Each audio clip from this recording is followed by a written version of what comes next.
I'm Rain Phoenix. Welcome to LaunchLeft Podcast. You can find us everywhere at LaunchLeft or LaunchLeft.com. Don't forget to subscribe. Today's very special guest, Diamanda Galás. If you have never heard of her, you're in for a treat. She's really one of the most powerful performance, experimental artists. She's really carved her own and represented the underrepresented and brought up really important topics that we all tend to not want to think about. She has really changed music. It is my pleasure to introduce Miss Diamanda Galás. Hello, Diamanda Galás. What an absolute pleasure it is to meet you. A pleasure as well here. Funny enough, I actually thought you were from Europe. Don't know what gave me that idea. Then I found out you're from San Diego, and I was like, what? The reason you might have thought that is because most of my performances have been in Europe, and I've done residency programs in Europe before I imported everything to my own label, Intervenal Sound Operations, or Mute Records.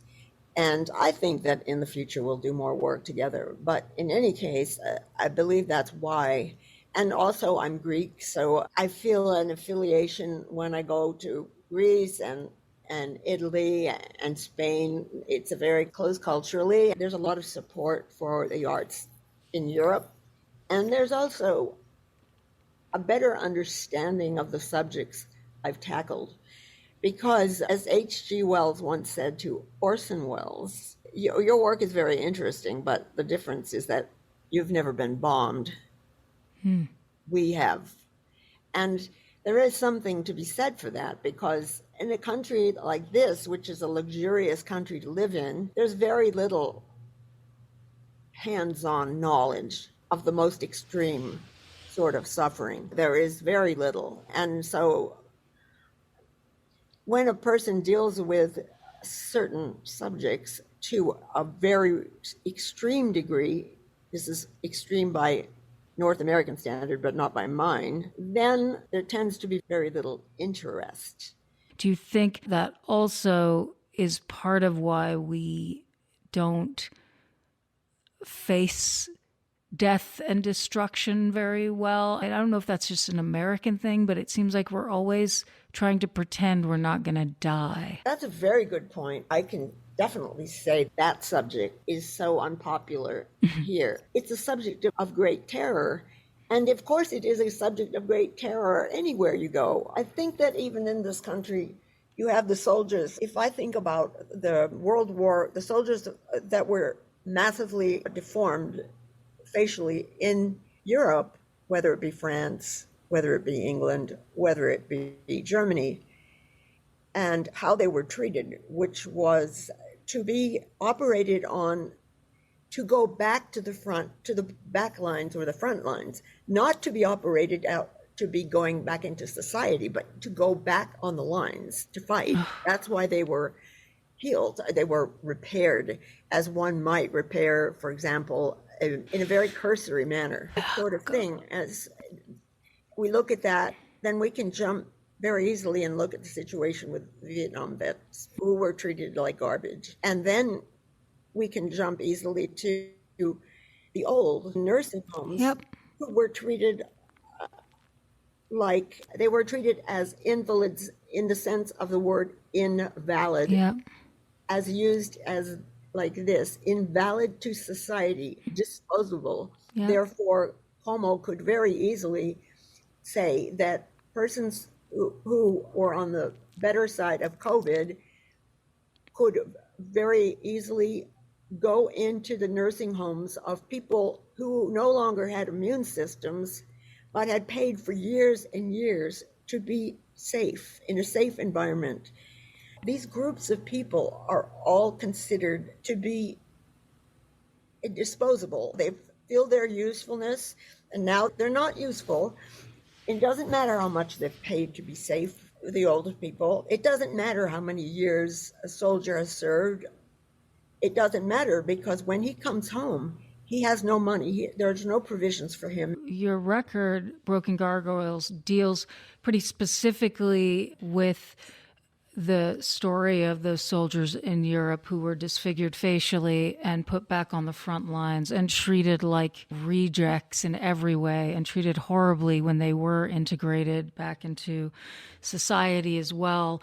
But there is a correlation between that and the other things you're speaking of, which is the idea that humans who don't pose a value to whatever dominant paradigm we're in, wherever we live, are considered useless or trash, as if the human spirit that lives in each of us is not part of the conversation. It's just, are they useful? Are they going to make money? Are they going to fight someone? Are they going to do what we want? It makes it feel very demonic. And so your record is so powerful in exercising some of those demons. Listening to your record, I transported to what it must have been like, the sense of madness and just cruelty that was heaped upon them. And to live in their mind, knowing that they had a soul that yearned for the things we all yearn for, but was stamped out by cruelty, was in many instances throughout the record, some of the ways that you vocalized and the sounds that were there, to me, felt like the madness that would come from that lack of care. That's a beautiful analysis, and I thank you for it. I really do. Thank you for making this record so powerful. And you've always done this. You've always stood up and represented the underrepresented, and you've always been unpopular for it. You know what I mean? In terms of You've had popularity, but you've carved your own niche because no one else will touch that niche because, again, you're representing the unwanted. Who's talking about that? Very few people. And you're doing it in such an innovative way. I've always felt when coming upon a particular paradigm they can recognize, to get involved in that research, a great amount of research. It's very luxurious. I want to say that when you get involved in research about a particular subject, that is the first part. And it continues and continues long after the work has been done because it becomes this extreme interest on the part of the artist, in theory. I think that's far more interesting than reading newspapers every day and discussing and wanting to discuss a subject that seems to be discussable, that seems to be eminently discussed, and for that reason would make the work more saleable. That sounds like a dead end. I can't imagine living the short lifespans that humans have. I can't imagine it. Life is not long enough to waste time with such redundancies. It's just not long enough. I'm so curious about, how you came to be in a world that doesn't support you. My assumption is your parents were very supportive. Yes. And I'd love to know how you first found music. I've read that your dad was in music and he taught you piano. But in terms of that moment that music found you, that you knew that music would be your expression to talk about these subjects that you felt were more important with your short life to talk about than to follow a trajectory that Western music might suggest. When music found you, for you to be able to express these incredible, when did that happen? It would have been after my work with Winkel Globalkar in Paris, the composer, on a piece whose story was taken from Amnesty International concerning a Turkish woman arrested for treason and then tortured and then shot. It was made to look like a suicide, but it wasn't. So this work I was performing in as a soloist, as a soprano soloist, and the man Winkel made use of all the research I had done on the voice in the work. And he was known for composing very difficult pieces for soloists, in point of fact, that piece, as well as working with Yannis Xenakis later, both of them, they had a mark on me. We can start out, though, with Winkel's piece, because then after that, I went from doing solo pieces, but more specifically, the first was a piece concerning the junta in Greece and the torture of a Greek student and citizens. After being in Europe for that period of time, I think that I saw things much differently than I had before. And after that, it was impossible to return. And it's wild to me how you took all the learning and music and all this beauty and melody that became a part of, you had this experience where you realized your voice can be the voice of this kind of, this darkness that no one wants to look at. And you can make art, you can make art that like actually tells those stories or offers a kind of solace, even if it's energetically, right? They may no longer be here, but it's almost like you became this energy conduit to transform some of that horror and pain and suffering that happens behind closed doors, and you brought it into the light. During this period of time, I had familiarized myself with the great Greek poets who had done this and had been exiled on Devil's Island. In Greece, there have been so many poets and so many composers that directly discuss these things and were involved politically. And in Europe, the same thing. It's different. It's been different in America. A lot of times the activists were not the artists, and the activists here were never in the kind of danger that the Greek activists were in. I mean, it's a very different reality here. It wasn't the element of risk. When I heard that some people recently went on some march in the Ukraine that were from the United States, discussing problems in the United States, I thought, are you people out of your minds? This is a genocidal country. It's been the genocide by the Russians against Ukrainians for so many years has existed, and you guys think that those people give a fuck about America? Are you out of your minds? What hubris, what vanity. It's a very different thing. And again, I think that's probably why you might associate me with European composers, because if you look at these populations, these people they have to live this every day, and there's no question about it. I have family in Greece, and it's never escapable. Let's talk a little bit more about your record. Do you always work with the same collaborators? I have worked with many people in my career, and these people are people who knew more about a specific area than I did in the field of creating a work. Let's say, for example, working with Dan Neumann has been spectacular because Dan Neumann knows so much as a sound artist. He knows things that I don't know. And I like working with people that know things I don't know because it brings so much to the palette of colors that you can access. We started to work most closely at the invitation of the Friedman Gallery for me to make a video along with compose the music to the first installation of Broken Gargoyles. And we had about 6 weeks to do this. So for me, working on a video was something I'd never even thought of doing, never. I had a very great joy working on it. That was the beginning of the work. So that was 220. And then after that, I wanted to do the second installation.